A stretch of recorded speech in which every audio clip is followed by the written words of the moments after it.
It always has a progress bar and it says it's halfway, but I think we actually are live already and it's just being mean.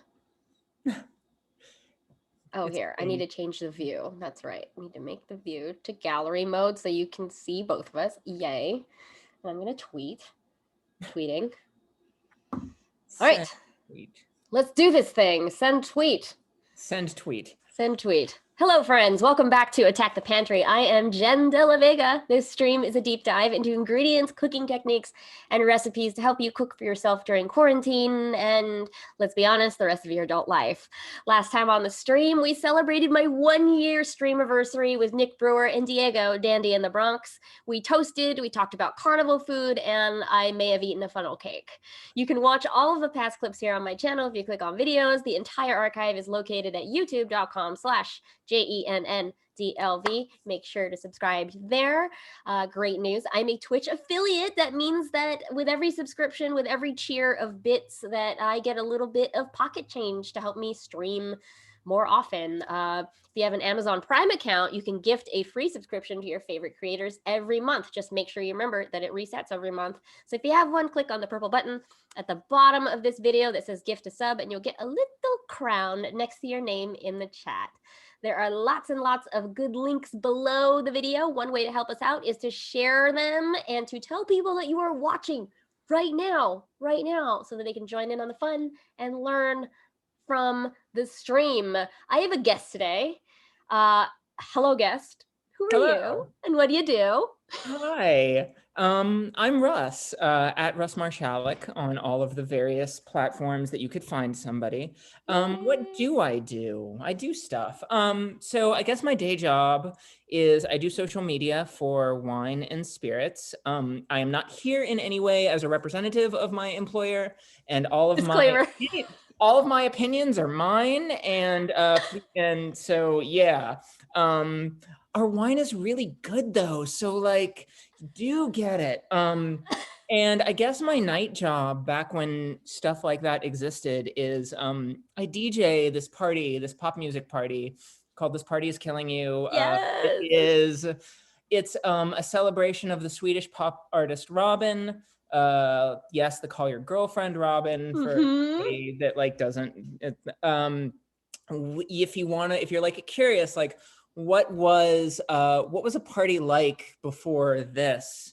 In her like long form video for Missing You, it's actually all of our party. So there's like 7 million people that have seen that. So if the folks haven't seen that, they should go watch it. Also, I have a cat, so I'm a cat dad, which is wild because that was never supposed to happen. And yeah, I like food, I like wine, I'm a Gemini. Yeah, I think that's about me. I'm an Aries. It's my season right now. I'm also a triple Aries. Oh God. I know. That is the reaction I get from a lot of people. It's either, oh God, or they back away. Yeah, well, I mean, I kind of did. I like scooted my chair back, so it counts as both. Hey, hi Robert in the chat. Nice to see you. Friends, if you are here, please let us know that you're here and watching. We'd love to hear from you. Russ, how do I know you? I've known you for more than a decade, I feel like. True. Oh my God. Yeah, like 2009. That's a long time. Really? Yeah. March 27th, 2009, I moved to New York. So we had some time around there. That sounds right. Yeah, okay. Very long time. I know you because I used to do stuff at the Tank Art Space. Yes. When it was in Hell's Kitchen, which is in Times Square, if you don't know. Yes. In New York, if you don't know. And and just various other fucking projects. Like you DJ'd some parties of mine. Yeah. I don't even know what all now. We did some barbecue film stuff together. Oh my God, we did. I totally fucking forgot about that too. Wait, I can curse, right? Yes, of course you can. Okay. Yes. Right. May I just rewind back to the Tank? So you were curating some events. The Tank is a multidisciplinary art space. So it has comedy, it has film, it has theater, it has all sorts of things. But one of my favorite memories is when you did Professor Von Kittensworth. Oh my God. Yeah, I still talk to Marley about that. Can you explain Marley to is the people what show that was? Yes. So a mutual friend of ours who also happens to DJ with me in Adventures for the Robin parties, and I did. There was a tank fundraiser where essentially if I believe correctly, if I remember right, the modus operandi was like throw as much programming at the wall as possible over a span of X number of days to raise as much money as possible. Mm-hmm. So Marley and I did this performance that was essentially, we got our friends to make random PowerPoint presentations with like various business jargon and like all of the cute little animations that come with PowerPoint, like little things zooming in and like a little businessman in a car and like a chart crashing. And then audience members would have to use that presentation to give a speech or a lecture to the crowd on the spot. Randomly assigned. Yeah, with a topic randomly assigned. Yeah. It was fantastic. That was really good. Yeah. I was very like in love with the idea. It speaks to a lot of the randomness in my life and a lot of the projects that I do. So I remember that fondly. Good. I'm glad. It's something that I still think about. And like, if I could like, if I could handle being around improv people much, I feel like it would be a good project for that. But like, no. This is like a running joke with my podcast like friends. They're like, oh no, you're trying to make me be a comedian. Oh yeah. Oh no, yeah, I don't want to be a comedian. I tried doing stand-up. It was horrible. Oh no. It was like the worst shit that's ever happened. I prefer just impersonating my elders on Instagram. That's kind of my thing that I'm doing right now. I saw that. That's the only thing I'm comfortable doing. It's very much your shit. Yeah, very much my shit. Yeah. But I'm so glad you're here to help us talk about wine. Can you tell me, are you drinking something right now? I am. What is it? Sip. Oh my God, it's good. So it's my favorite. It is, it's by Purity Wine, and it's, Orange Carbo Crush. And essentially it is a natural wine. So it's an orange wine that's had some skin contact, and it's got a little bit of natural effervescence to it. So it tastes like, while I like a lot of wine that is like really funky and that tastes like you're like eating somebody or like drinking somebody's feet that have been marinating. I love a funky wine too. Yeah. This is more like, especially if it's really cold, it's more like a orange soda. Ooh. So it's really, really good. Highly drinkable, you say? Highly drinkable. Highly sessionable, as we say in the industry. Highly what? I'm sorry? Sessionable. Oh, okay. I've never heard that phrase. It's the fun, fancy word that means like you can just get drunk off of it all day. Oh, is that where session ale comes from? Yes. Oh, I'm an idiot. Yes. Hi, Schmas. Welcome to the chat. Glad to see you. You're here early. Hello. We're talking wine. So you're drinking, what was it called again? So it's Purity Wine, and it is called Orange Carbo Crush. Orange Carbo Crush. And I think we have a photo of it later that we can show off. I'm drinking, this is cost effective, but also lovely, the Broadbent Vino Verde. Interesting. So Vino Verdes are also naturally effervescent, but don't have that giant like grating bubble like a champagne would, or not that champagne has giant grating bubbles, but like, you know, like a seltzer would have like a really aggressive bubble. Like this is very light, or what we call a frisant. It's not all the way carbonated, but enough. And I've got a twist top, so I'm just gonna pour right here in front of you. Oh yeah, get that good Foley action with that twist. Yeah, so this is a Portuguese white wine. Glug, glug, glug. Yeah, I was like, I think it's about enough. So you can see that there's like a little bit of carbonation, but it's not a lot. Yeah. But I love a crisp, this is like my favorite warm weather. It's not warm today, but it's my favorite warm weather wine. And I love getting it by the case because it's so cost effective. So cheers to you. Glad to see you, Russ. This is the second stream that I've like had a drink on. The other one was last week. Nice.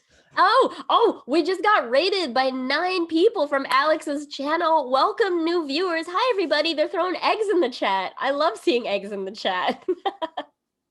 Oh, no, Schmas. I'm sorry to hear that you threw out your back and you can't do kickboxing today. I didn't even know you kickboxed. Like, what the hell? Wow. Oh, learning new things about all of you. Yes, sesh ale, sesh egg. Yes, thank you, Alex. Thank you for following, Kita. Nice to meet you. Everybody, Gwem, good to see you. Yes, we are gulping here on the stream with our wines and our seltzer here. This is my friend Russ, who's going to talk us through some wine stuff later. But why don't we move on to the next segment now that there are a bunch of people here? I'm going to share my screen. Okay. And look at my lovely background. Oh, I forgot to change it to Wait, is our that your flyer. background? Yeah, this is my background. Like on a daily basis? It changes every 15 minutes. So okay. We'll see another one Okay. as we're going. Like, what a fucking nerd you are. I'm a huge hello. Yeah, I mean, I know that, but. All right, let's check out what people sent in this week. I'm going to actually open up the chat on my phone so that I don't miss out on a thing. Sorry, one second. This is, we can do it. We can do it. I've done it. Okay. Yeah. So sometimes, to be featured here, everybody, all you have to do is to tag me in tweets or on Instagram or text me or DM me your questions or memes. I love it. I love to see what you're cooking, but there's a variety of stuff this week. So my cousin Casey, she had a question. Jen, how do you make a good poached egg? Also, how you make the egg where it's hard on the whites but only slightly cooked on yolk, kind of like the ones you find in ramen. Those types of eggs are always a hit or miss for me, mostly miss. The answer here I have below. These are 2 different eggs she's talking about. So a poached egg is cooked in the water without the shell. And then the ones that she's talking about in the ramen are soft boiled. So that you have that still egg shape on the outside, but then the soft yolk on the inside. And then some restaurants take another step and marinate that after they've shelled it in like soy sauce, so that you have a flavored soft boiled egg. So those are 3 different types of things. But the blog that I sent her to, I think was called... I think it was 101 recipes. I will tweet this later. But yes, I love answering egg questions, especially because we had so many eggs in the chat. How eggs work, I don't fucking know. I know, they're still a mystery to me.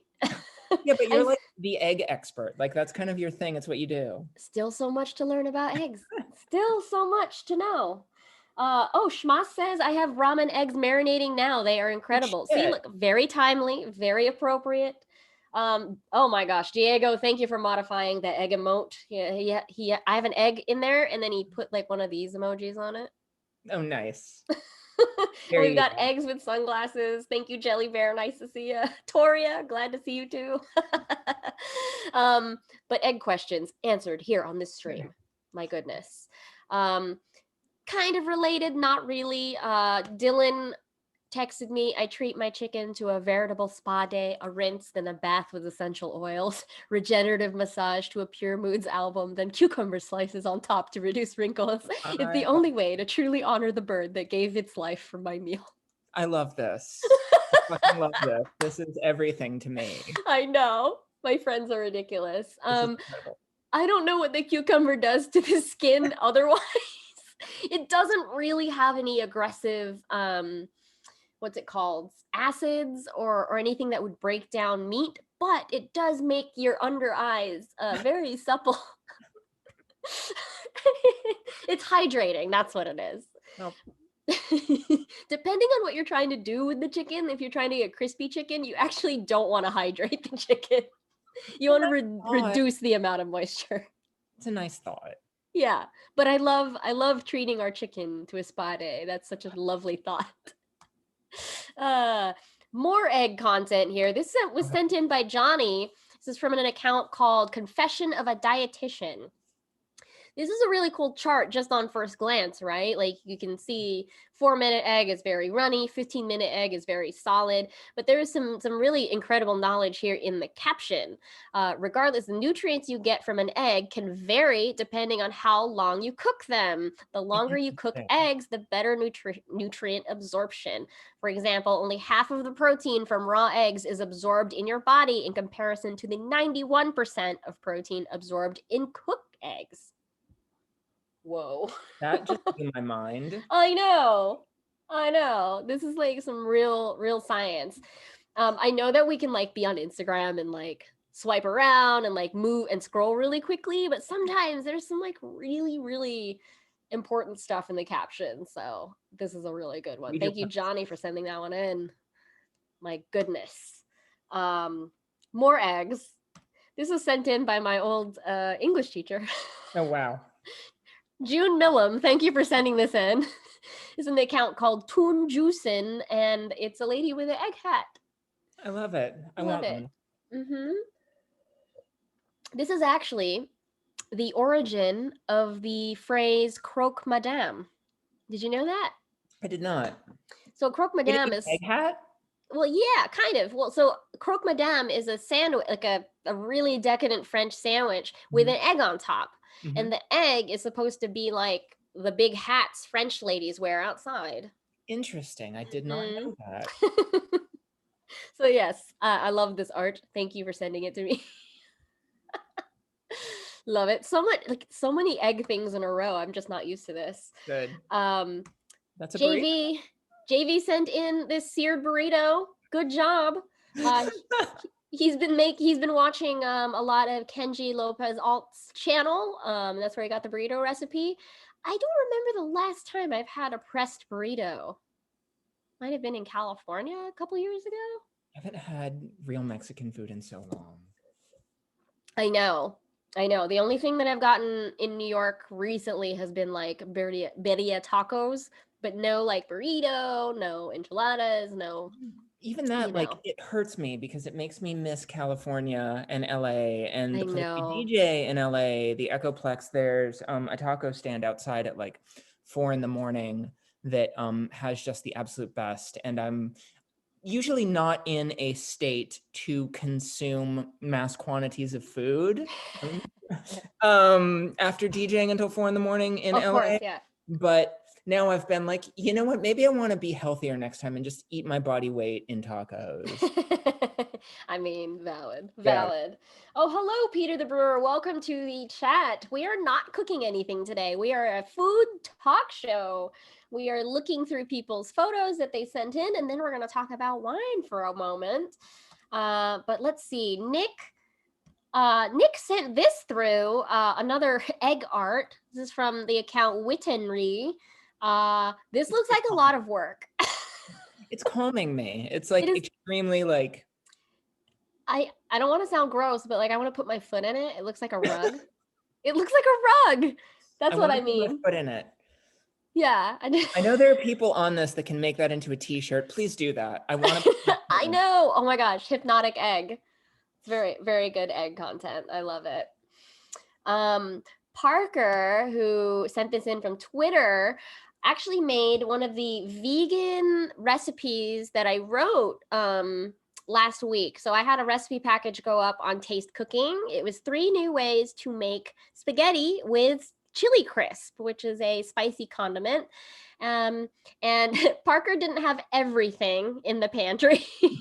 So there were a lot of swaps, but this is the butternut squash queso spaghetti. This is more different pasta, but with the spicy chili crisp on top, and turned out really well for Parker. And wishing you well the next time you have all of the ingredients on hand. Good try. Great. Looks beautiful. Glad it fed you. Oh, and then Peter sent me this TikTok about this egg that you pull, like, okay, so there's a bubble tea place called Biao Sugar there in the background. I think it's in Manhattan. I haven't really looked into this, but there's a tiger's mouth, and you pull this egg from the tiger's mouth, and it's a burnt sugar bubble tea, and I want it. I want to crack this egg in particular. It's very appealing. It's very beautiful. It's very large too. Yes. Moving on. Let's see. What did I make this week? What did you make? This is a Japanese dish called Ooh. hiyayako. I think I might be emphasizing the wrong words there. But it is basically a cold tofu dish, typically served with soy sauce and bonito flakes and chives and ginger. But I went to Acme. Do you know Acme, the cured fish factory in Greenpoint? Yeah, so I went to Acme Fish Friday and picked up a lot of good stuff. And I went to town. How long were you in line? You can pre-order now, so there's no line. Oh, that's amazing. You just pick up. I never went because the thought of it being super crowded was always daunting because I get scared of people. Yeah. So it's got salmon eggs, it's got sable fish, it's got Thai flavored cured salmon and some cucumber. And instead of soy sauce, I've been making it's the original recipe was called mushroom ketchup, but it's more like a soy sauce situation, but it's completely vegan and made out of mushrooms, which is exciting. Yeah, it's great. So yeah, that's a mushroom based like tare sauce in the background that I've been using. So yeah, it's been great. It's been lovely. Sorry, let me make sure I'm catching up in the chat. Sorry, sir. Sorry, Peter. I am not confused about how my show is categorized. This is not a violation of Twitch terms of service. Yeah, this is just a food talk show. It belongs in food and drink. If you don't want to watch a stream, you don't have to. It's cool. Thanks, everybody, for hanging out in the chat. Just want to have good vibes and talk about food. Plus, we have some semblance of real food here. Cheers, Russ. Cheers. I think there's a lot of value in talking about food. Also, a lot of overhead when it comes to cooking. So if this channel suddenly made hundreds and hundreds of dollars, then yes, I would invest in a mirror where I could do vertical like food demos and stuff like that. But right now, we can only afford to do a talk show. So thank you for your feedback. And for some good vibes, I just saw this capybara on Twitter. The caption was POV, you're happy. And I was like, yes, I would like to be. Thank you. Thank you, capybara. What is a capybara? It's a very large rodent from South America. I think that's where they natively are. Okay. They're just big, like sleepy dudes. I love them. I think they're good vibes. Yeah.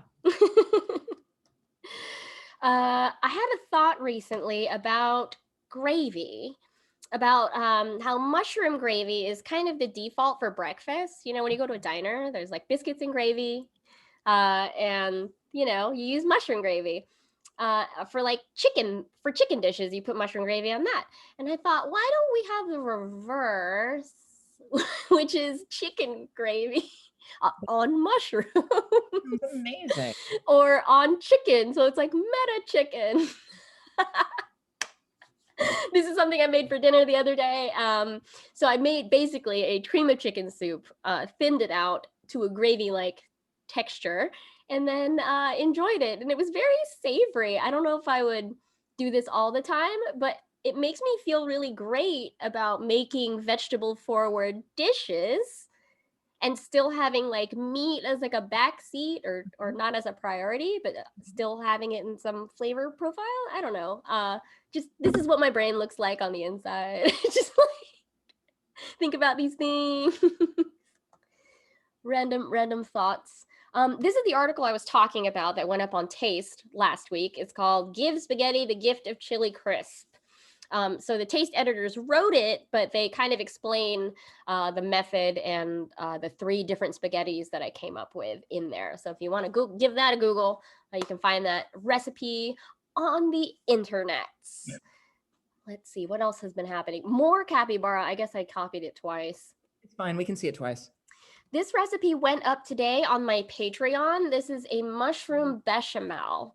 So bechamel is the basic, it's one of the mother sauces, and it's milk based. It's made with a roux, but it's kind of like Alfredo without the garlic bite, or a stroganoff without the sour cream. But this is just a rigatoni with the mushroom bechamel, and the recipe is up for my pagan friends if you want to check it out. The other day I was having a bad day. A lot of Asian people are having bad days this week. So I made myself sit down in the park and have this monster slice of pepperoni pizza, and it was really good. This Amazing. is what's this place? Pecoro. I'm gonna say it wrong. Pecoraro Latteria. It's on Metropolitan Avenue. It's like a new place, little Italian bakery, and they have like a pizza of the day, and you can eat them cold, and they're delicious. I want Yeah, that. yeah. Pizza. Russ, have you ever had one of those recess? I have not, but You can see my face. it looks like, yeah. So this is still on the bad day. So I was having a bad day, and I was like, I'm gonna get this recess seltzer because it's supposed to make me relax. It doesn't look like it worked. I was like, is it working? I'm gonna clench this can. And actually, it kind of did work. Its active ingredient, I think, is hemp. Mm-hmm. And I don't know, 30 minutes later, I was sitting on my couch and I was like, I'm kind of sleepy. And then I took a nap. So I guess it did kind of work. I don't know how much credence to give that, though. I think I was just tired. I also just like don't like my seltzer with any like stuff in it. It does have like a strange initial taste, and Mhm. then you get used to it after a while and get the black cherry flavoring. But yeah, I tend to not have a flavored seltzer. I like a plain bubble. I like a plain bubble. Plain bubble. Yeah. And then this was a late night snack that I made. Salmon waffle. It. So I had some leftover batter from a project I was working on, and put some dill cream cheese in the crevices, and then the very last of my cured salmon from Acme. This was a late night snack. That looks really good. Waffle sandwich. God, I want that. Yeah. Amazing. All right. Moving on. So Russ, you sent me some stuff. I did. Let's I did. talk about this cheese board. What's happening with this cheese board? Let's talk about the cheese board. So that cheese board is my and Vanessa's son from Halloween. The cheese is from a crappy cheese pack that we got at the grocery store. Sure. Valid. Meat. But the chocolate is from a local Kew Gardens chocolatier, Agners. I always say it wrong. I say Agners, but I think it's Agners. It's Aigners. And they've been around for like however long a chocolatier can be around, 500 years. 500 years. Since like 1776. I don't know. But they're really good. And I have gotten really into, the more that I get into wine and being able to afford like really good wine, because I work for companies that like help make that happen, the more I get into like cheese plates and charcuterie plates. And this little like fucking piece of wood is actually the first thing we bought for our apartment when we moved to Kew Gardens. I have the same one. And we saw that, and money was kind of tight, but we were both like, yeah, no, fuck it. We're getting this fucking piece of wood, and like, we're getting it to put cheese on. So it comes out for every party. I love it. I've only recently started making scenes and faces with my cheese boards. You're getting some love here in the chat from Guam. I love that cheese board. James says very spooky with an eye. Very, very good. That is wild, says Diego. My favorite comment here, scene from a new horror movie, Gout, 2021. Yeah, oh my God. I'm so afraid of gout. I had gout as a kid. And wait, what? Yeah, so I like, and this was gonna come up anyway, I'm sure, but like I didn't have a very healthy childhood, and I had like, Mm. more nutrition. And so I ate a lot of like not necessarily healthy things for like a 10-year-old. And I remember being in like 6th grade and having to wear a like house slipper to school because my foot was so Oh, inflamed. ouchie. And yeah, it wasn't great. So Oh, well. Alex says in the chat she loves it and wants to kiss it. aw, I like my favorite, I think, is the brie teeth. yeah, Well, it's and the nose. I mean, very good. Primarily Vanessa should get credit for it. She's a real artist here. Uh, but I think the candy nose really holds it together. kiss that cheese, says Alex. Thank you all. Uh, It was really good. amazing. So good. Um, where is it? Also, there was this tofu. Okay, so we Oh, know yeah. you didn't make this, but you wanted to talk about fried Yes, tofu. Tell I me. did. So one of the things that like when I as I got older and I decided that like I needed to take my own nutrition into my own hands for health reasons and like Mhm. not be sick all the time and figure out what was wrong with me. I pivoted to vegetarianism and veganism. I'm not still that. I eat meat, I eat fish. That diet didn't work for me for a long time, but when it But did, for a time you did, yeah. yeah, but for a time it did. And one of the things that I fell into making a lot of was a bootleg Chick-fil-A dish because why fucking give Chick-fil-A your money? Yeah. And it's awesome because you begin to realize exactly like the power of tofu. Like tofu is really a little fucking superhero It of is a superhero. and like it's sort of like the X-Men sink. Like you put it next to something and suddenly it becomes everything that was good about that thing and then even more. That's a wonderful way to put it. Thank That's a you. very, very wonderful way to put it. Um, Mm-hmm. Shout out anybody out there who happens to keep up on X-Men. Sync did a fucking amazing job today. I'm like my mind is blown and I would love to talk about it. But we so like basically you just put your block of like firm tofu in some pickle juice for maybe 12 Mm. hours, 24 hours. I like marinating my shit way more than it needs to be. So I Yes, I leave it agree. for Me like too. 3 days, 4 days, fuck it, a week. It's tofu. What's it gonna do? Like ferment? Um, then just chop it up, fucking bread it. I throw it in the oven. You don't even have to like deep fry it. Mm-hmm. 400 degrees, 15 minutes, shake it, see where it's at. Make yourself some like honey mustard dip, like, or just pour some honey mustard from a jar on the plate, and you have like what's actually a really good ass meal. Yes. Or you can put it between bread and you've got a Chick-fil-A sandwich without supporting, Chick-fil-A. Yeah, I could very much see making po' boys with this. Oh, With some like shredded lettuce, some remoulade, more pickle. Like that sounds like really fun. And I need to get back into making more tofu. Like you saw earlier that I made like a soft, like a cold tofu. That's like my lazy way of eating tofu. I just like pile stuff on cold tofu. I've never done anything with cold tofu, and I have some actually marinating at home right now. Or Mm, rather, not cold tofu, soft tofu. yeah. Um, and Silky. yeah, and I've been like very curious because when do you remember the restaurant Zenkichi in Yes. Williamsburg? Mm-hmm.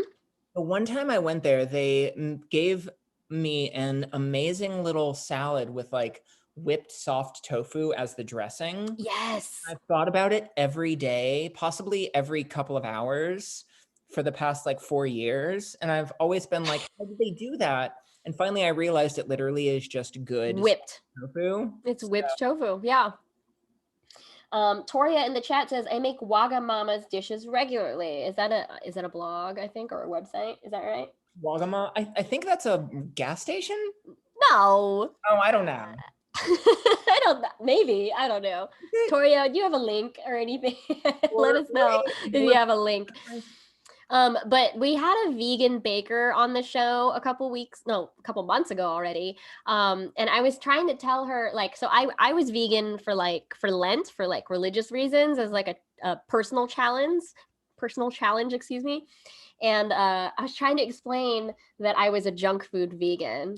Like, I didn't know anything about the nutrition or balance. I was just eating bread, garlic bread all the time. There's nothing wrong with that. No, it was horrible.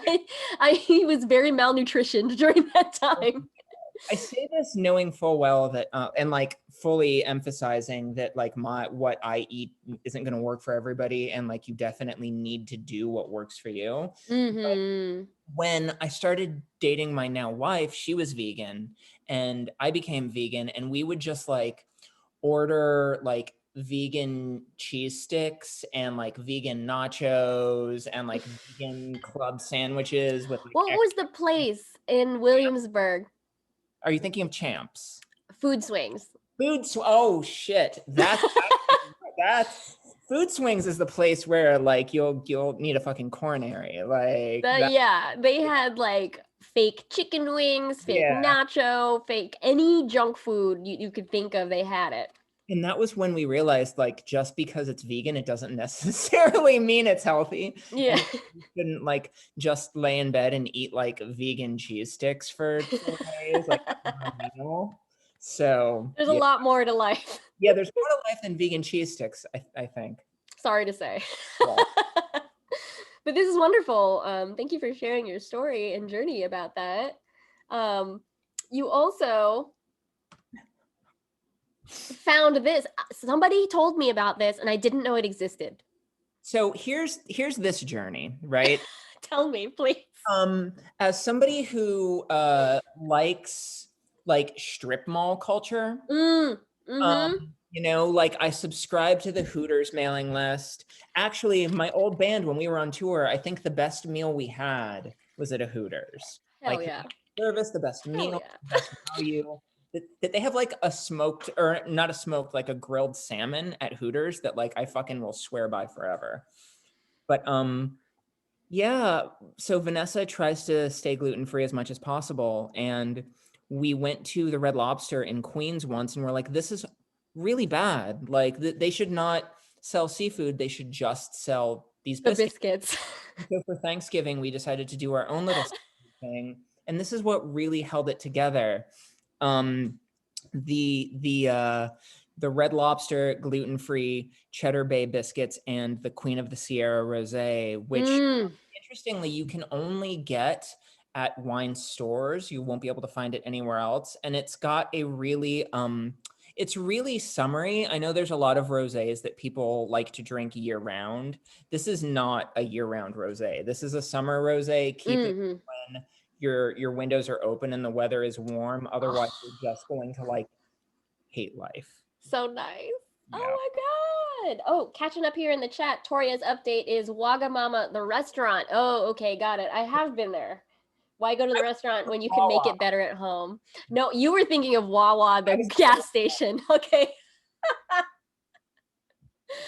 Oh, thanks, Gwem. Yeah, the vegan baker's name was Jessica Joan, and she is a lovely person. I hope to have her back on the show. And yes, the anniversary show was really fun last week. My goodness. I'm a huge fan of the Red Lobster biscuits. When I used to work at the Tank, and so we were very close to the Red Lobster in Times Square. So, every now and then we'd have a happy hour at Red Lobster. Yeah, that happens. But I need to buy this in bulk. Like I want the biscuits. It only comes in bulk. You're in luck. Wait, really? That came in a package of 2 of those. And we basically had to put one downstairs to give away because we were like, we don't want to eat another 12 cheddar biscuits so you're in luck. I have so many ideas for it too. Like, what if I made like a seafood chowder and then baked some of this on top? You could just scoop down and eat it. Or if we did like a chicken and dumplings, but it's seafood. Shut up. Yes. Yeah, these are all things that I wanted. I have so many ideas of what I would do to that box. The things I will do to that box. It's so good. Lovely. Oh my God. And then we talked about your favorite wine. Yeah, this is what it looks like. is what I'm drinking right now. I love the label. Yeah, it's really, so there, it's on the, it's very like on trend right now in terms of natural wine. Natty wines, yes. Natty wine, Natty wine. like minimal human intervention and whatnot, but like these guys are really sort of, pardon the pun, crushing it in space. And also I fell so in love with this wine, so I ended up getting it in a random case when Corona started and sort of everything stopped and then kind of began to happen again, and we realized that like you could see somebody without it automatically meaning that you were going to get the virus. My former neighborhood wine store, Dandelion Wine in Greenpoint, Yes. who also did my wedding, so shout out to them. Really? Oh, that's Yeah, so they wonderful. managed to make it so that like I really used to like only big fat Chardonnays. And what I mean by that, if you don't know, is like in California specifically, there's a type of Chardonnay that is made where it's aged forever in oak barrels. So it ends up tasting basically like drinking Paula Deen's blood. I Yeah, get it's like, ow. big, Yeah. it's very buttery. You're like eating a stick of butter. And that used to be my thing. And they managed to help us ride the line between like my wife's mom, who might necessarily not want something that big, but really Yeah. likes like a Chardonnay, and my wife, who maybe is more into sparkling, and then my brother and his wife, who were more into something actually good. So yeah, they are amazing. But anyway, I ordered some wine from them early in quarantine, and this was in the random pack, and I had never tasted anything like it because Wow. it's an orange wine that doesn't like, you don't have to push up your glasses and like open up your phone and read the tasting notes to somebody in order to enjoy this. And there's nothing wrong with those super complicated, like big old nerd wines. I'm one of those big old nerds that buys them, but this is just like, it's an orange wine, it's a natty wine, it supports an independent winemaker, and it's fucking good. Like it's Where are they? pardon? Where are they? They are in California somewhere, I forget. Oh, yeah, we'll find out. 2020 Vineyard, Nevada. Nevada. Nevada County, Sonoma. Yeah. Wait. What? Wait. No. Nevada. What do you think? Hold on. It has two different credits on the label. I'm getting a label. Maybe they got the grapes from two different places. Maybe that's what it is. Talking Richmond, California. Bay Area wine. Oh my God. No, are you kidding me? I was born in Richmond, California. Really? I can't believe there's a winery there. Well, then this is for you. You should try it. It's a little Filipino suburb. It's amazing. Outside of New York, outside of San Francisco, off Highway 4. Oh my God. I'm from Hercules, California, which is in Richmond. So, wow, you found a Filipino wine. I'm kidding. I'm like hoisting it on them. I don't know if they are Filipino, but I'm just like, a Bay Area wine. That makes me so happy. My goodness.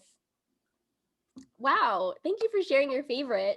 I mean, I was talking earlier about my Broadbent Vino Verde. It's just like my go-to. Also, it's like Portuguese, which is not really a popular palate right now, which I think that people should learn about, you know. But let's see what else here. Today is Trans Day of Visibility. Yes. And you did some homework ahead of time and found some folks that we can amplify today, which I thought was really, really fun. So thank you for doing that. Can you tell me a little bit about this organization out in the Vineyard? Yes. So out in the Vineyard, essentially, and I have I'm not, saying that anyone that I know is involved or responsible for or any of this. These are just some organizations and folks that I found doing some research, because I realized that, I can name female, cis female winemakers. I can name black winemakers. But if you ask me to name out trans winemakers, it's very, very difficult and there's none that popped to my mind. And I thought this is the first group that I've seen. So thank you for doing this. So Out in the Vineyard essentially they essentially do catered and curated wine events for the LGBTQ community. And this is it's through their linkage that I found everybody else to talk to. Wonderful. Wonderful. So yeah, they do tasting events, they do tours, that kind of stuff. Exactly. Which sounds so lovely. I just got my second vaccine last week, so hopefully soon I'll be able to go do things. But these are the people that you found. Ram Sellers, I believe, is related to Vivian. Okay, so this is the original. This is the person. Yes. So Vivian essentially is a winemaker with Ram Cellars, and both of the winemakers actually here that I'm going to talk about are very into sort of celebrating taking a more, I guess, traditionally sweet take on wine, and sort of making it less what's the word I'm looking for? Like less judged, like less, like essentially taking a sweet rosé or a sweet pink bubbly and making something that is appreciated for what it is. And it's great. And I really wanted to get all of these wines before we talked today, but no, it's okay. You don't have to do that. So I'm drinking my Purity. But yeah, Ram Cellars is actually next on my list to order a big bulk from. So highly recommended that people super cute brand. Love it. Very exciting. I want to try all of these. Right? So that's Vivienne. And then we have Simona. This is Simona's account. Yes. But Simona is German, and Rosa Lieb is one of the, exactly. Here's where she basically kind of lays it out for everybody. I think that this is great.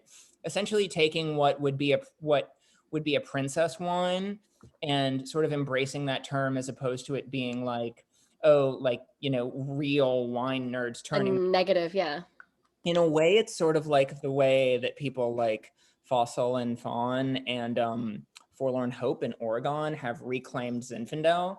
Like I got a white Zin from Forlorn Hope maybe 6 months ago, and I thought it was really fucking funny because I was like, why would I, as a person who is trying to be a grown up with wine, drink a white Zin? And it was, I know it has like a lot of connotation with like housewifery, like white ladies, like who don't know anything about wine, like going like prom. Yeah.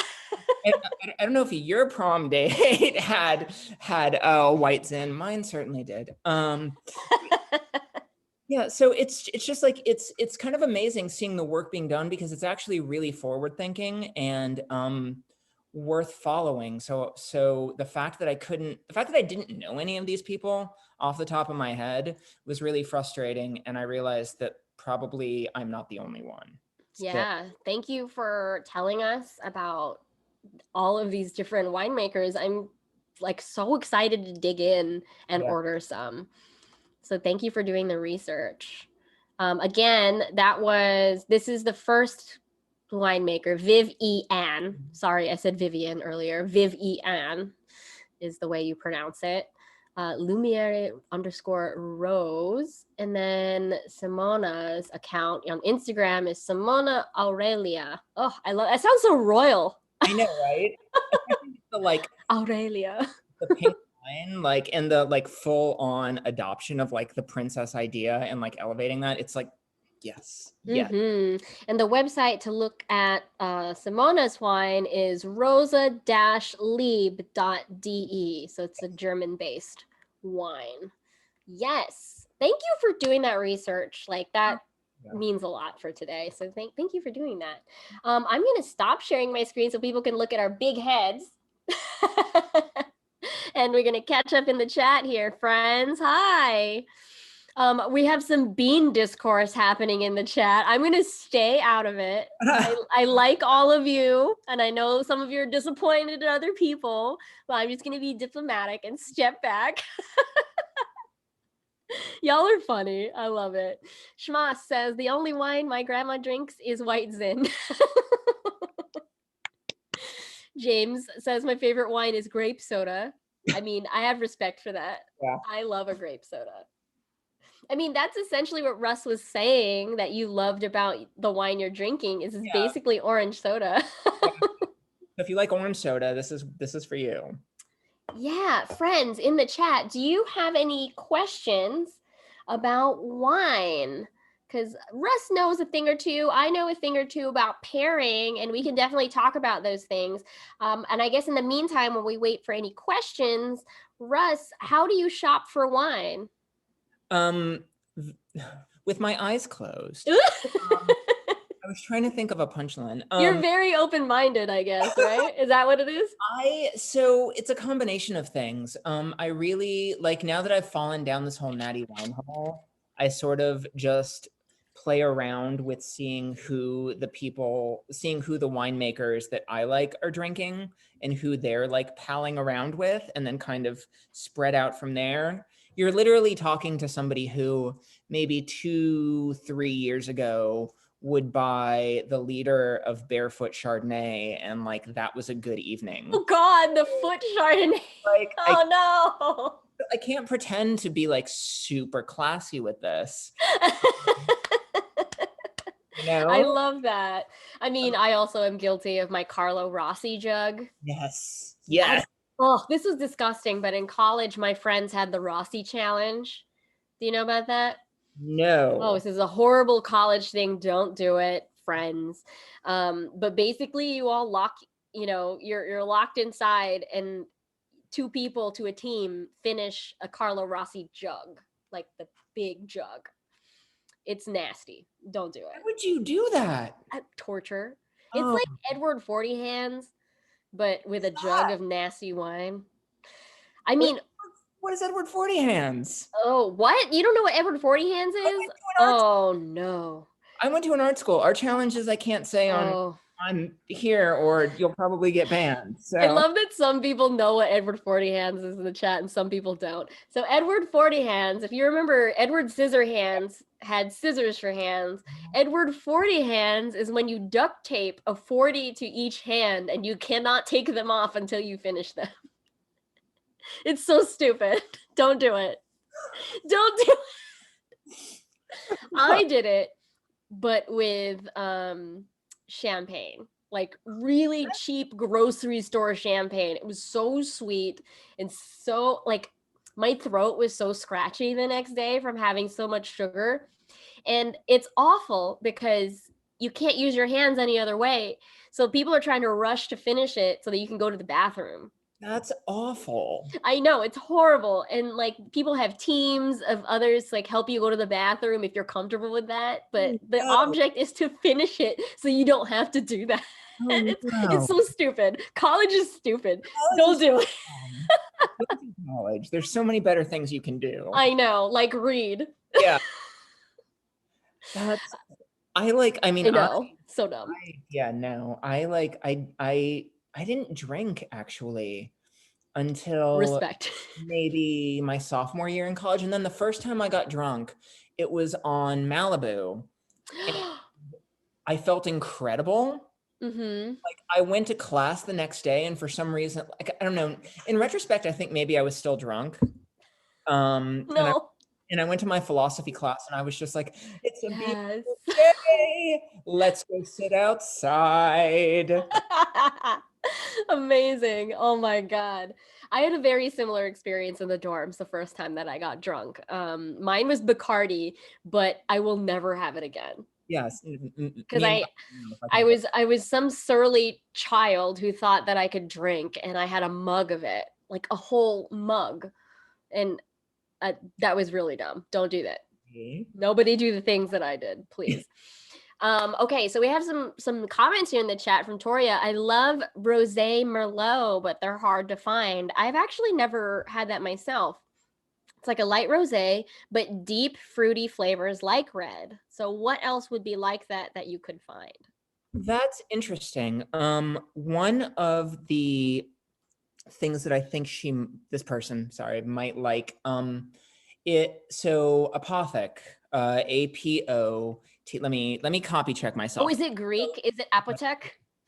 I think it might be Apotec. I think it's Apothic because they have like a Gothic veneer. Oh, mm-hmm.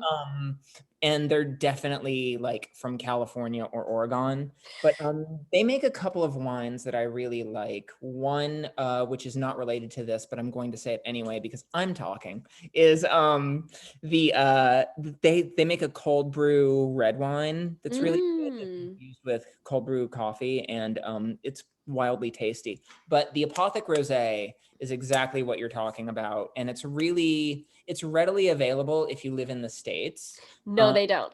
Oh, okay. Never mind. But cold brew wine is a crazy thought. If you do not live in America, I do not know where you're going to find this because it's a very American thing. What would be a type that you could go after that was similar, like fruit forward in a red, light like rosé though?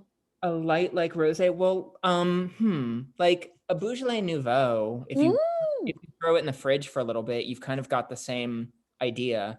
Like I know, or like, I mean, there's the whole piquette thing happening from upstate New York, but I don't know how easy that is. I don't think so. I don't think that's very easy. But a Beaujolais Nouveau is very accessible. And that you just spoke about something that a lot of old school wine people would frown at, which is chilling red wines. Okay, but here's the thing. And I'm jumping on this. I love it. Please. The ambient temperature that wine is meant to be served at is assuming you are serving it in a wine cave. I don't know anybody other than your current background that is a cave. Or nobody has a cave. Like nobody has a cave. No. I don't have a cave. You do, apparently. But like, so you're talking like 55 degrees ambient temperature, which is not the temperature of a normal house. True. Like unless your dad's real cheap and like just doesn't want to turn the heat on. So I refrigerate all of my reds. I definitely refrigerate all of my reds longer than they should be because I like red wine. But refrigerating any of your reds until about 10, 15, 20 minutes before you want to drink them is highly recommended regardless of what anybody says. And I think there's a new school of wine that is coming up and saying like, yeah, you can put it in the freezer, or not freezer, fridge. The fridge, yeah. Put it in the freezer. Thank you for saying that. That's been something that's been on my mind for sure.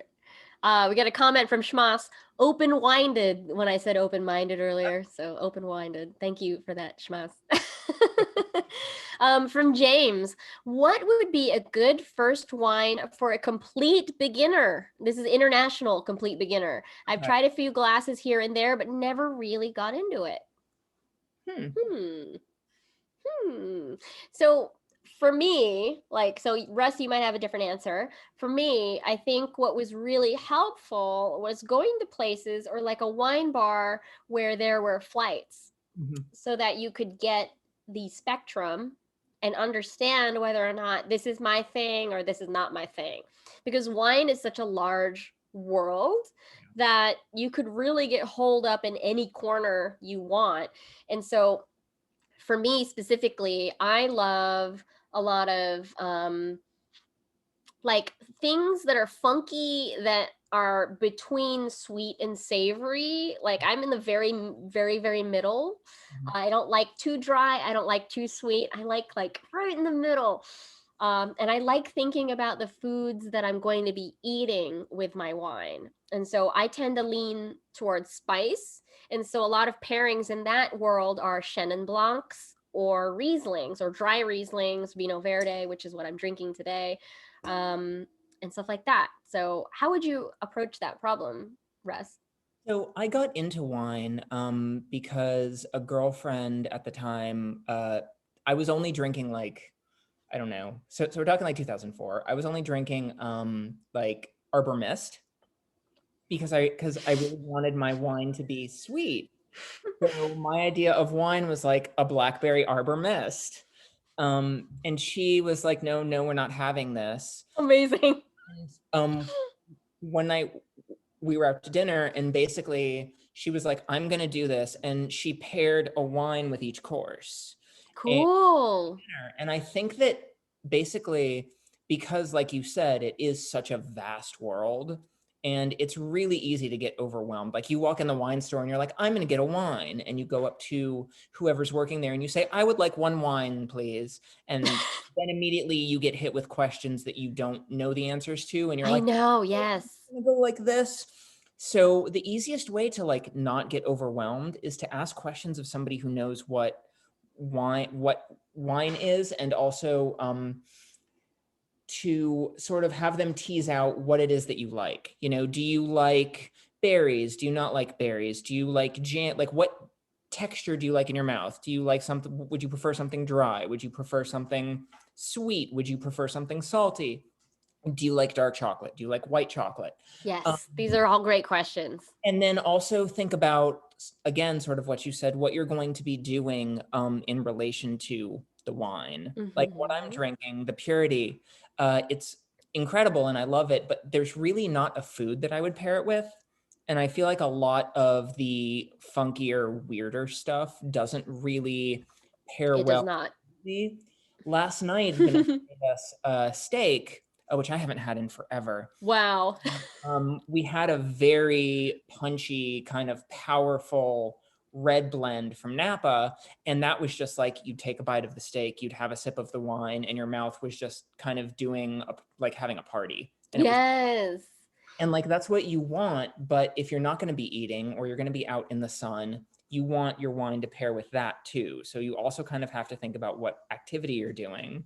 I So love that. like ask yourself a lot of questions and then find somebody that's knowledgeable about wine that you trust, or just like go to the wine store and muster up your courage and like walk up to the person and be like, hey, I'm going to be having, you know, I'm going to be having spaghetti tonight and garlic bread, and I really like a big fat fruity jammy red wine. Mhm.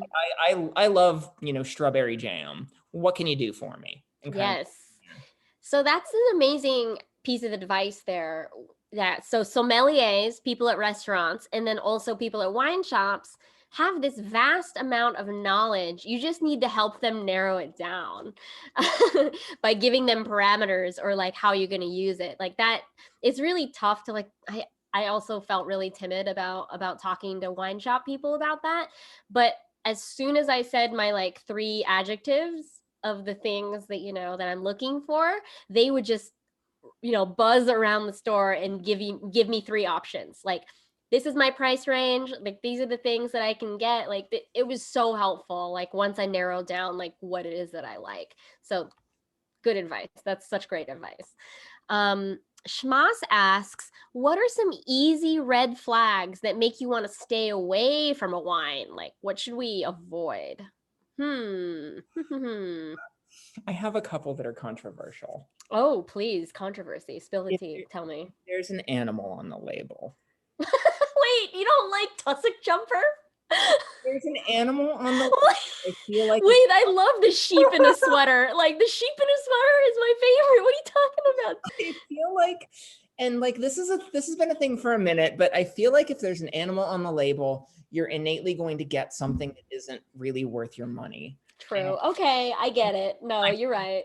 I'm not naming any wines specifically that I have. said it specifically. Just I was thinking of a wine with a penguin on it, but oh, different. Okay, yeah. also just in terms of like knowing if your wine is bad, the like fucking taste it. Yes. If it tastes musty, Yeah. if it tastes stinky in a bad way, Yeah. if it tastes like metal, Yeah. that is really bad. If it stale, it can be stale. It honestly, if it just tastes bad in general, you don't want it. And if you're still figuring it out, that's not the wine for you also. Exactly. Like if you like it, you don't have to drink it. Yeah. Don't let anybody ever tell you different. Like just because a wine nerd is like, this is a 500 This points. is so What have good. you? Yeah. If you take a sip and you're like, this is nasty, I don't like it, then don't drink it. It's not for you. But you can still cook with it if you don't want to waste it and stuff like that. You know, there are lots of things to do with wine, you know, if you're not going to be drinking it. But that's the general rule when you're cooking with wine, is to, you know, if you're comfortable drinking it with it, then you'll be comfortable cooking with it, like in sauces, like it won't have like a weird aftertaste for you. So yeah. Yes, cook with it, or make sangria to hide the sins. Yes. Um, a good fortifier, if you're going to make a sangria to hide a bad wine, is brandies or schnapps, peach schnapps specifically. Hey, LT, good to see you. Glad you made it. Glad to see you. Does anyone else have any more wine questions? Okay, we have some. Okay, we had the red flag question.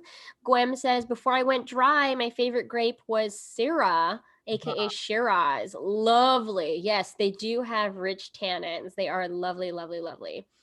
Toria says, my mom keeps red wine in the fridge. Personally, you like to blitz it for 30 seconds with a hand. What? With a hand blender? Oh, you're aerating it. I get it. Yes. Okay. I was like, what are you doing? Russ, do you have a fancy decanter? I don't. You don't? I only actually recently got one, or rather not a fancy decanter, but a decanter in general. Yeah. Little like guys that you put on the of the bottle. The spigot thing. A little fast aerator spigot. Yes, I've seen that. I love those because again, you should be letting really any wine come to a room temperature. I drink my white wines way too cold. I was telling Vanessa this earlier, like you can, on my DJ writer, it actually has like very cold Chardonnay, and I have hilarious. In specific situations, be like, no, this isn't cold enough. Please go and chill it some more. Put it in the ice. Yeah, exactly. You should, all of your wine should be room temperature. So that technically should allow it to also breathe a little bit. That to happen in the glass. I don't wait that long. And I don't know anybody that really plans things out that quickly, or rather that far in advance. So the little bottle aerator gets it to breathe instead of waiting like half an hour, 15. Yes. I had a fancy decanter and we just didn't have enough parties to warrant it. Like I feel you. It felt very weird pouring wine into this giant decanter that had these little spigots that would kind of make a little light show, but out of wine. Oh my God. I know. I've dreamed of buying this like $2,000 Riedel decanter. Never gonna afford that. Never have a use for it, really. I feel like if I become some sort of like millionaire and you know, some sort of like robotic car and have a house on the hills in, you know, California, and I'm overlooking my own private beach, then sure, I'll do a decanter. But amazing. You've got a shout out here from Tramp-ish in the chat. Hi, Russ. Heart. Hi. Oh my God, it's Kristen. Hi, Kristen. Hi, Kristen. Welcome to the chat. Welcome to our talk show. We're talking about wine. Does anyone else have any questions about wine? And then I have some questions for you, Russ. Oh, it's not very bad. It's not very bad. What do we look for in a good wine? And I know that's very personal, but I don't know. Do you have any rules about like, what do we look for? Yeah, I do. One, I feel like there's a jump in price and quality from maybe a like $5 bottle of wine to a $10 bottle of wine. I believe you can I believe you can tell the difference between a $10 bottle of wine and a $20 bottle of wine once you have had more wine, and kind of similar to art, you might not know wine, but you know what you like. Once you get past that $20 mark, I think that the more that you pay is a diminishing return. Wow. I have had recently like a $300 bottle of wine, and it was like, this is wine. It's wine. This is definitely an alcoholic beverage that was made out of grapes. So I think that anything necessarily, unless it's a bucket list, like unless you're a wine nerd and it's like a bucket list bottle, I think that you should look for something that is in a price range that you feel comfortable with, potentially saying, I dig this, this is fine. Like it's not bad, but it's not, going to change your life. Because Mm-hmm. I personally, and if there are like wine nerds on here, they might come at me, but I don't think that $300 bottle is going to change your life. I agree. I have actually had the same experience. Like I went to freaking like 11 Madison Park Oh shit. and had like a fancy Yeah. wine. And while it was great, it really didn't blow my mind away. Like it was equivalent of a very affordable $25 like Gruner Veltliner, you Yeah. know?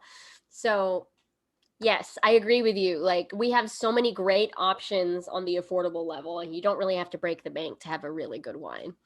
And We have a question. I'm sorry. Go ahead. no, I was just going to say, and I think that's really important because I think for beginners in wine, they automatically think like, oh, this is going to cost me a lot of money, and it doesn't have to. No, it really doesn't. We have a question from Gwen. White wine can be quite acidic and sour. Do you have any recommendations for a more rounded white? Absolutely, I do. Actually, there is a brand that I happen to work with. Um, and Uh-huh. and I would highly recommend the Prisoner Chardonnay. It's very round. It's very kind of pineapple-y. It's out Ooh. of California. They have beautiful bottles. It might be a little bit more on the pricey scale. Like I think it's around 30 to 50 a bottle. So if you're relatively new and you want just an easy into a white that's kind of not quite so like going to make you feel like you just drank lemon pledge, um, then I would say really like grab a bottle of Sauvignon or Chardonnay Yes. and see if they're talking about like creme brulee or vanilla, and you're going to get that like round mouth feel that comes from aging in a little bit of oak, but not necessarily Mm-hmm. born and raised and died in oak, where you get this giant butter punch. My goodness. I feel like we need to have you on another time to talk just about glassware. Because you've mentioned oak a few times, and I have a very oak specific. Like, so I have these from Riedel, Uh-huh. and the oak glass they gave me is very like big and bulbous.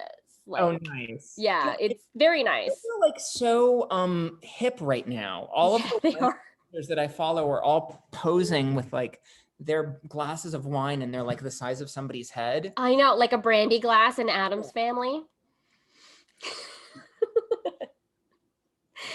We have a follow-up question from Gwen.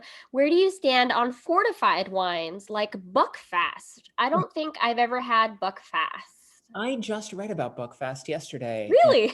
I have never Relevant. I have never had it. I did used to, and this is a very specific instance. So Please. nobody is going to get anything useful out of this anecdote. But I used to keep a bottle of Sandman. Why can't I fucking remember what I'm talking about? Um, Sherry Oh, got it. Yes.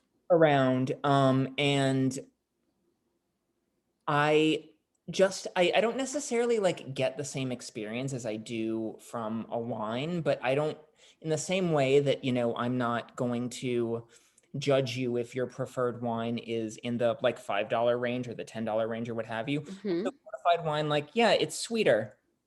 So what? Yeah. Yeah. Is okay, this is one last question from me. Uh-huh. Is there wine that you are chasing? Like, is there one that you haven't had and you're like, God, I really want that? Not right now, which is Really? yeah, it literally was Susukuro, which is this like very like highly like hand tended kind of like light red, almost rosé that actually this year's released yesterday. Mm. We're already at like $79 a bottle, and it's just Whew. gonna keep going up. And last year we went on vacation for the 4th of July and we managed to get a bottle and try it. And again, we were like, it's good. It's wine. It was like the bucket list bottle and it didn't change my life. So now I just like, rather than kind of keep a list of things that I like want to hunt down, I just want to like, I just like what comes my way. Like I like having people Yeah. here, try this, try this, try this. Because I don't want to get stuck in my ways and be one of those people that was like decrying the onset of natural wine when it started and now is like, oh no, all I have is my Mondavi. So My Mondavi. Fun fact, I went to UC Davis, which has a wine major, and we are the closest university to Sonoma County and the Napa wine country, and we had Performing Arts Center named after the Mondavi family, and I was like, oh my god, the Mondavi Center. I actually just read House of Mondavi and it was a trip.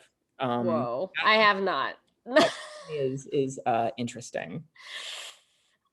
We'll get there. I'll get there someday. I don't know. I mean, there were just so many interesting ties to my university, like Monsanto and like I just agriculture, it's an agriculture school, so they have a lot of commercial ties and like all that. So anyway, that's for a whole nother stream. I need to hear this. That's great. I know. Oh, one more question from Toria. If Alex were still about, I know she's into orange wine, full skin wine, and lately disappointed in an unsalty wine. Is that like wine fashion? Unsalty. I do like a salty for me, actually. That's just my personal preference.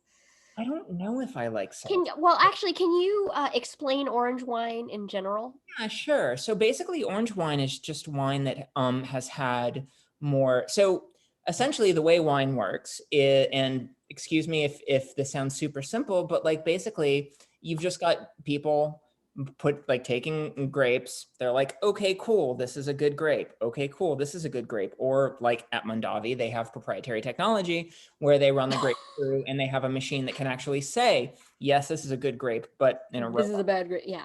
so it's like, yes, this is a good grape. And those grapes go into a thing, and depending upon what wine it is, they get pressed at a certain temperature and for a certain length of time, and that juice ends up becoming wine. With orange wine, the skin doesn't immediately get discarded. Right. The wine sits with the skin, and what makes it orange is technically a grape skin contact. So you're essentially dealing with a wine that has a little bit more, for lack of a better term, like wine oomph. Like the wine, like the wine has bonded with its grape. Like the wine is the soul, the grape is the body. The soul and the body. Put that on a t-shirt, please. The wine is the soul, the grape is the body. And they're meeting for a little bit longer than they normally would. That's so funny. I love it. Thank you. I just wanted to reference Death Cab, I think. I mean, why not? So I was like engineering a Death Cab for Cutie reference as quickly as I could. That was perfect. Thank you for explaining orange wine. LT is not a wine drinker, so you're just listening, but big sparkling grape and cider fan, though. No, cider is so valid. We gotta have a cider expert someday on the show. It's not me, but I love cider. It's just like they're little bottles. I get it. Yeah, same. I mean, unless you get a Spanish cider that's in the big Magnum bottles, you know, that is a little bit drier and you have to pour them from a height. That's a whole nother stream. Someday we will do the pour from a Spanish cider bottle. We got secret wine tech from Diego. I know, secret wine tech. But you know what? I think it's time for our final segment of the show. Thank you everybody for your wine questions. This has been really fun. And you know what? I think we're going to have Russ on again soon because we didn't even hit on a big component of wine, which is pairings. Yeah. And talking about wine. Like that's like the adjectives are really, really important for how you buy wine and how you eat and drink with it. So for us, we're going to have to talk about this again sometime. But Let's get to our final exercise of the night, my friends, which is a mental exercise. So let's pretend we are on Chopped. If you don't know this TV show, there is a basket with 4 mystery ingredients in it, and chefs have to use them to make a dish. In our case, you, the chat, will tell us what's in that basket. So chat, please shout out an ingredient for us to put in the basket. The first 4 are going to be the ones that we use.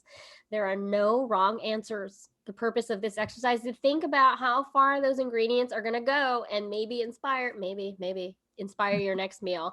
So I'll go through each of the ingredients individually so everybody knows what you're working with and it's a level playing field. But feel free to tell us how you'd combine 2, 3, or all 4 of the ingredients.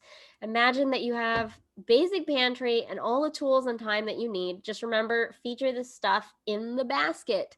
And one of my favorite ways to like answer the question is take something that you already know how to make and then maybe swap in 2 or 3 of the ingredients. So let's go, chat. What is it? What's in our basket? Okay, Gwem says red wine, of course. Number 1, red wine. Number 2 from Trampish, ricotta. Oh, shit. From Robert, mushrooms. And from Schmas, salami. Oh my. Yes, already number 1 from Toria. That's already a good meal already. Glass of red wine, a scoop of ricotta, some sauteed mushrooms, and some salami. Just that's it. That's great.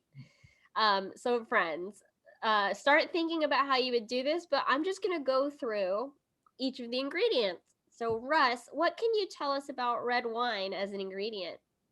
So yeah, it's probably, I think, the most traditional wine. I think it's the wine that people think of when they think of wine. It's the Scarface of wine. It's the Godfather of wine. Mm-hmm. It's made from the red grapes. It has the most time with skin of wine other than orange. It's table wine. It's your Italian wine. It's the Merlots. It's got that big jammy taste. Yes. It's on your face. It's on your face. Yeah. It's your big I love that. wine. Yes. So using red wine in a dish, it can be reduced. It can become syrupy. It can be fortified with fruit. It can be fortified with sugar. It can glaze things. You can poach pears in it. It can make lots of sauces. Actually, there was a huge pasta trend of making red wine spaghetti. Just 2 bottles of wine and a pound of spaghetti reduced down with butter is a dish. So red wine is very versatile. Just think about the way it's going to pair with everything else in the dish. Okay, so ricotta cheese. Ricotta is a fresh cheese. It can be made from pretty much any animal milk. So the most accessible will be cow, goat, and sheep. Sometimes water buffalo, but will be very, very expensive. But ricotta cheese is essentially just cooked milk on a high heat with an acid. Sometimes the acid is lemon, sometimes it's vinegar. But that's it. That is the most primordial version of what cheese is. So ricotta is enjoyed mostly on a cold basis. On pizzas, it's something that you would put at the end, not before you bake. So think about that. Think about temperature when you're working with ricotta. With mushrooms, my goodness, how many times have we talked about mushrooms on this stream? They are incredibly, incredibly versatile. Sauteed, roasted, dried, pulverized into a powder, braised. There are just so many things you could do with mushrooms. They can be minced and then made into a soy sauce, like I said earlier. They have so much umami. They have so much flavor, lots of texture. It depends on how you're going to use them, if they're going to be a main event or a side dish or a background flavor. I don't know. They have a lot to offer. Salami, let's just say salami is great raw. I mean, as raw as salami can be, because salami is a cured salted meat. Just be conscious of the salt in salami. They can be crisped up in the oven like chips. They can be crumbled. They can be pulverized. You can use it as a coating. Think about that. They can wrap things. You can wrap it around mochi. You can wrap it around fruit. You can wrap it around vegetables. Like you can use toothpicks. You can use skewers. Like think about that. But those are all 4 of the ingredients. My friends, how would you mash up red wine, ricotta, mushrooms, and salami? Russ, do you have any initial ideas? And if you don't, it's okay. We have some ideas in the chat. I do. The easy one is pasta. I feel like we've got like a great pasta dish right here Yes, we already do. waiting to go. I a disgusting idea I had was making a red wine and ricotta ice cream using the like maybe putting some honey on the salami and toasting it up and turning it into chips and kind of What? That sounds awesome. That's not disgusting. I know it's not disgusting. But I was like, huh, that sounds incredible. So Okay, we have a bonus challenge here. oh. Shmas says, I vote Jenn and Russ give us a pairing for each dish that we make. Oh fuck. How would you pair that? The ice cream.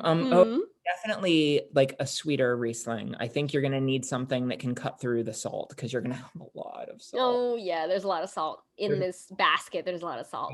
Trampish says just picked up Shaoxing cooking wine to try something new.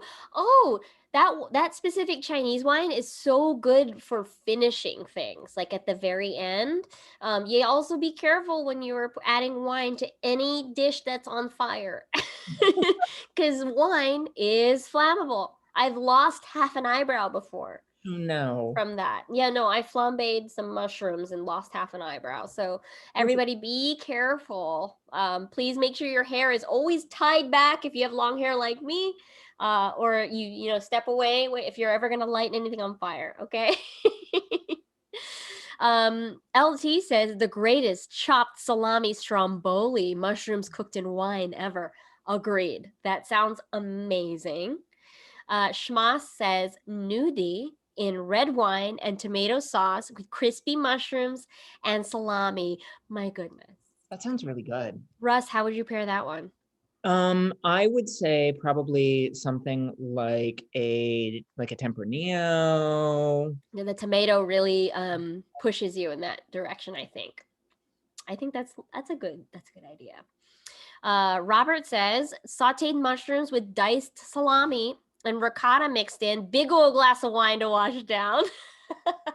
All right, so sauteed mushrooms with diced salami. How would you pair that one? Let's be fun. Let's say something like really kind of silly. Like let's just go straight up like classic Merlot. Okay. Yeah. And see how you like that because you're having fun with the ingredients. Let's have fun with the wine. We don't have to. True. I love that.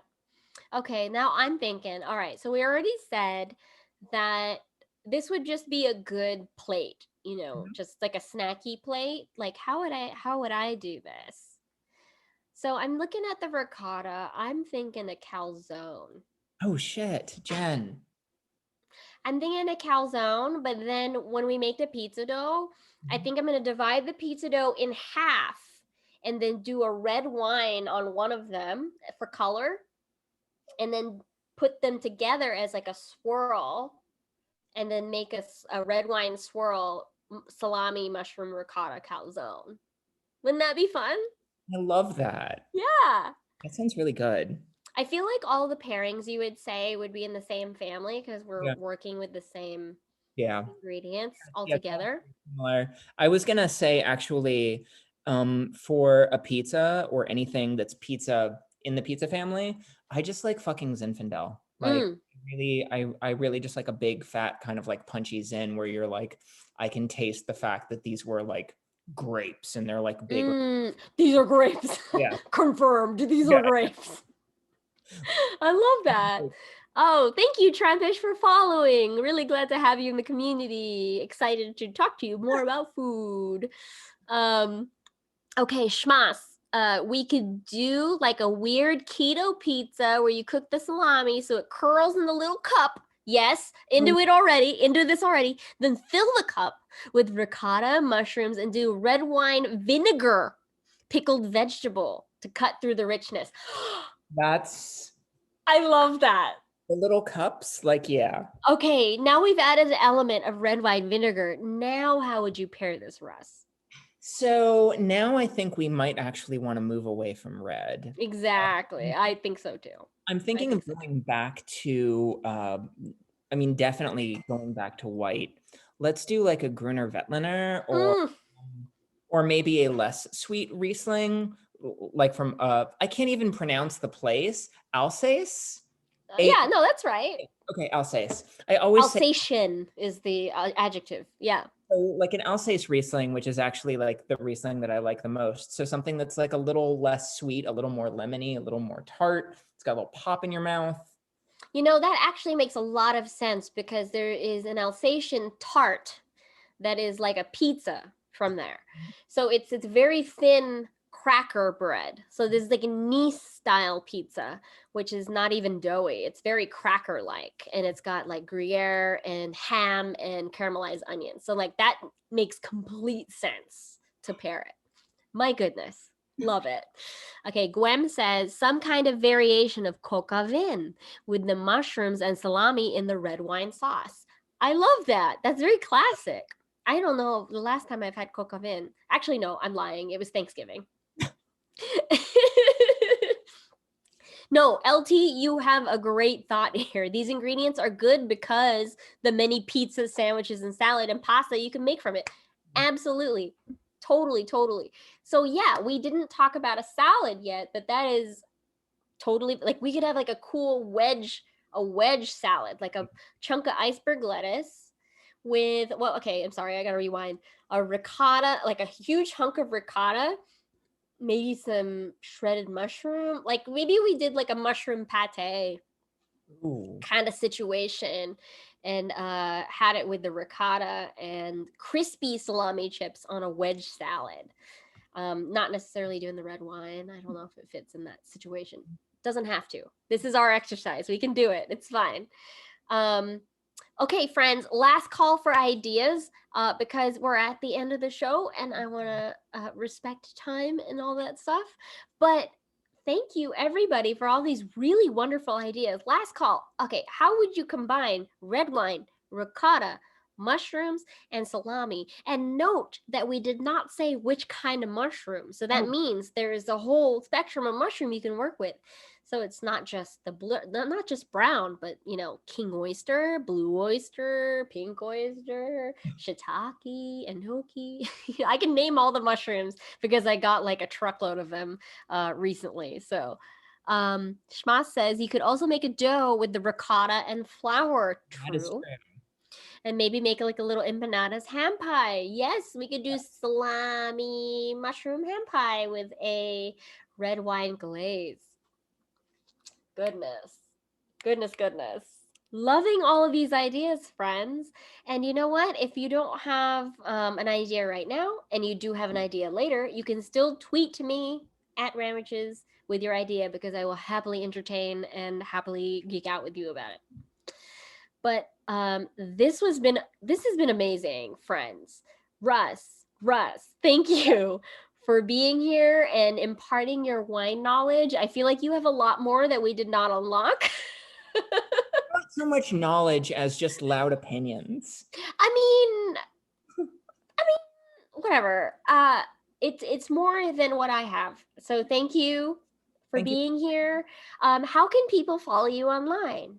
Anywhere that is a platform, I'm at Russ Marshalek. So RussMarShalek. Yay!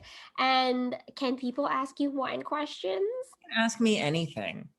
Okay, good. Yeah, so Russ is here for your Me too. for your wine knowledge. Sound Oh, good. Chris, I'm sorry that you've come in at the end. My goodness, Chris, we love you. We've been talking about wine pairings. We have a late addition to the stream. Wow. Well, my friends, we are really happy to teach you about food and wine. Thank you for coming to our defense earlier when that rando was like, this doesn't belong in the just chatting category. Like, homie, relax. I don't understand people who police low follower count Twitch streamers. Like, I have 300 followers. What does he care? Like, I'm not taking money away from anyone. Are you kidding me? I need more money myself. Whatever. Get a life. So thank you everybody in the chat for coming to my defense and trying to talk some sense into that person. I know that sometimes there are people on the internet who really can't be reasoned with, and I appreciate you for your patience and for being a really great community. I really appreciate all of you, and I love coming back and doing this with you. So thank you for coming to my defense. So exciting. I'm sorry we're going a little over time, but exciting. We have a whole month's worth of stuff ready for you in April, my friends. It's my birth month. So Russ, tomorrow is April 1st. It begins birth month. Oh, I no. will be celebrating on Twitter every freaking day of April. My birthday is actually April 5th on Monday. But this is a tradition I've held for the last 25 years, which is celebrate every day of April. So it's spring, it's sunshine, it's positive, it's amazing. Anything that you can do to just be a little happier in April, I'm all about it. So stay tuned for all of that. My next guest on April 7th, next Wednesday at 5 p.m. Eastern, is going to be Alexandra Jones. She goes by A Rock Jonestown on Twitter, and she is a cheese expert. So next episode, we're going to be all up in the cheese world and really breaking down some microbiology for all of you. So hope to see you next week, and happy birthday to all of my April babies. That includes Alex also. I believe that we have also the 7th. That's right. We're eggy eggers. Aries eggy eggers. We're definitely going to do a cheese episode next week. And yes, we're going to maybe have to have Russ back for a wine and cheese episode. So thank you all for being here. Please follow Russ on Twitter, Instagram, and all the places. And thank you so much for coming to my defense earlier. It really means a lot. I will see you all next Wednesday, 5 p.m. Eastern on Attack the Pantry. Bye, everybody.